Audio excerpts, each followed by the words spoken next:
as of recording this, there's still no update on 1.7 will arrive, but because we do have the patch notes for the new latest and greatest update for Jurassic World Alive, I want to touch on something that probably is the most triggering aspect of the battle arenas.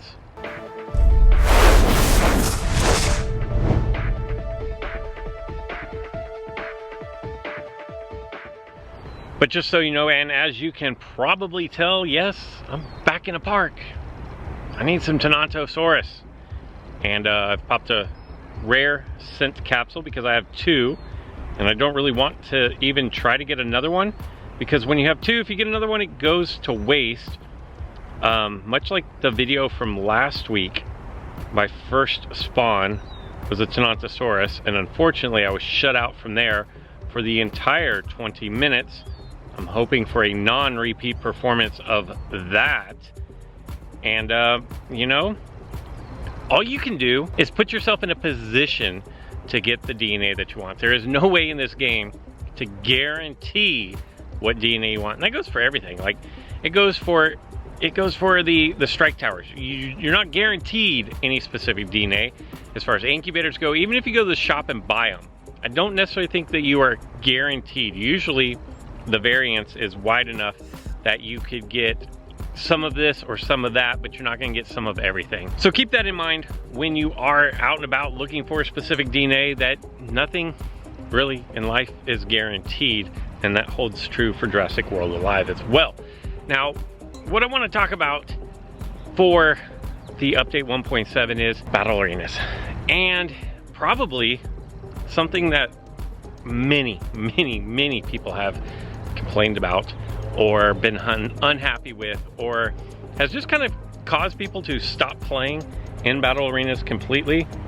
I guess I kind of need a Quetzal, is the fact of matchmaking. Matchmaking in a lot of people's eyes is unfair. I know that when I went recently down to Jurassic Ruins, and I actually did a video on this, I was testing out new dinosaurs. I wanted to see how good a team of all legendaries could be. And so, you know, my legendaries aren't good enough to hold up to epics. And so what I did is, man, this is a steep hill right here, like really steep. I'm probably gonna fall down, break my leg, maybe my neck. Oh my God. Okay, so that was borderline absolutely ridiculous. But what I'm trying to say is, when I went down in battle arenas, the thing that I found was, because of the St. Patrick's Day event, I was like, even my legendaries are decently leveled. I was running everything at least 20. I had a couple 24s in there, a 26, and I was finding opponents who had level 27 uniques, which, if you're not in the highest arena possible, that's pretty ridiculous. And so it caused a lot of people to be, you know, it caused a lot of people not to enjoy the battle arena experience. And mental note, if you are going to try to record and walk, don't scale hills, especially a hill that doesn't have a path on it. So with 1.7, they have changed the matchmaking for battle arenas. And what they're gonna do is they're gonna score your team. And the score is gonna be based kind of out of breath after that run down the hill, and even more so after walking up the hill. So after I dart this, I may go cop a squat, and we'll finish talking about what it is that I'm trying to say here. Okay, so what I'm trying to say here is they're gonna score your team, your strike team. And it's gonna be based on trophies, it's gonna be based on tokens, and it's gonna be based on dinosaur levels. So what you're probably going to find is that if you are one of those who went like super heavy on Thor when you had the opportunity and you got it higher leveled, significantly higher leveled. I'm not talking about like having a level 26 Thor and pretty much the rest of your team is 25 or 24. But if you have a level 26 Thor and the rest of your strike team is in the neighborhood of like 22, maybe 23, you're going to be facing competition equivalent to level 26 Thor. That's going to make winning really difficult, and it doesn't even matter if you draw Thor into your strike team for a particular match or not.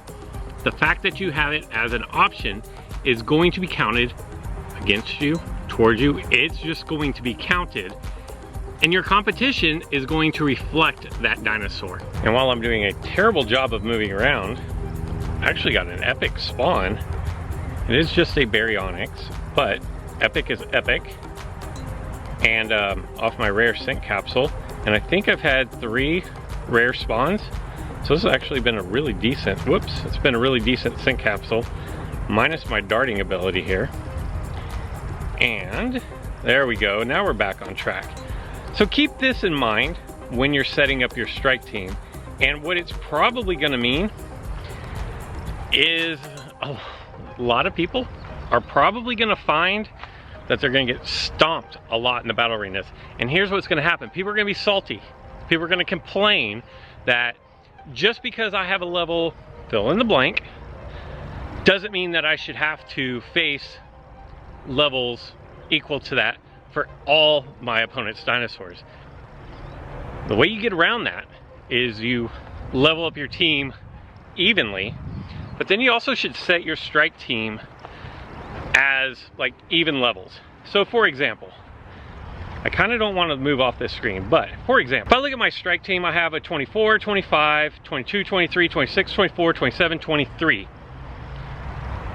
My level 20, my level 27 Indoraptor, besides I think getting a nerf, might be going off my team, because I can tell you right now, my team cannot handle a level 27 Thor, and I see plenty of them.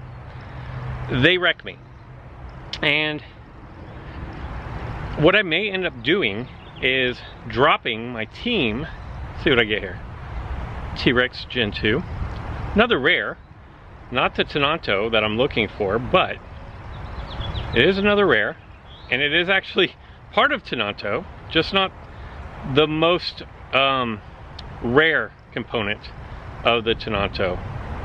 My darting is terrible, but I'm darting one-handed. So keep this in mind when you're putting together your strike team. It may mean that you're going back to some dinosaurs that you have long forgotten about, and you're gonna have to put them back on your strike team until the rest of your team catches up to your higher level dinos. If we do use my team as an example, something that I may do is I may, because my Thor and my Trico are at 24, I may actually go through and change up my team so that I'm closer to that 24, 25 level. That would mean that I'm probably going to dump Indo, and if I do, I mean, I could go something like maybe Diorajasaur, which is gonna get a nice little buff in the update, which is gonna be 22, so it's a little under leveled, but because it has counterattack, maybe it can hold its own. If not, you know, I could go something like Stegosaurus, and then, you know, I may have to drop my Dracoceratops in favor of something else. Maybe say I level up my Proceratomimus and use that. So my team would kind of look something like this. I could level up my Erlikosaurus, and then, or my Erlodom, and then I could level up my Tenontorex and go that route. I kind of feel like anything that has dodge or evasive is gonna take a little bit of a nerf because of some of the new moves that are coming with this update. And so I believe, my initial thought is like Erlodom is gonna be dropped from my team. That's why I have yet to level it up. The reason why I've yet to level up Tenontorex is because I'm trying to save my gold for the new dinos. I want to make sure that I can unlock as many of the new dinosaurs as possible on my main account here, not the account that I use for beta purposes. So I want to be able to unlock as much as possible and don't want to hit the coin wall for doing that. So You know, another thing that could happen is somewhere in here, maybe one of the newer dinosaurs, I'm able to level up and then it finds a home. But it's also going to be nice because the problem that I've said we've had for a while here is when you get new dinosaurs, you're not really able to use them in your strike team because they're not team level. And if you only have to be close to team level and you can lower your team level down and still face equal competition, I think that's going to be nice as far as building up the variety that we see in the battle arena. Again, just the one TENONTOSAURUS for my rare sync capsule in the park, although there were numerous times where I only got one spawn instead of the two, and I do not see any TENONTOSAURUS as part of the special event supply drops in this park. I want to say that they're all Edmontosaurus. So that's a little disappointing. I feel like there's a bug on my face right now, and if there is, yeah, there was. Anyway, I hope that makes sense to you. Remember, it's going to be your team level, your trophy count, and then your token count if you're in the new battle system. So all that's going to be factored in to create a score for your team, and what you're going to end up doing is being paired against people with a very similar score to yours. That's all I've got for this one. I hope you guys enjoyed it. I hope you guys learned something today. And until next time.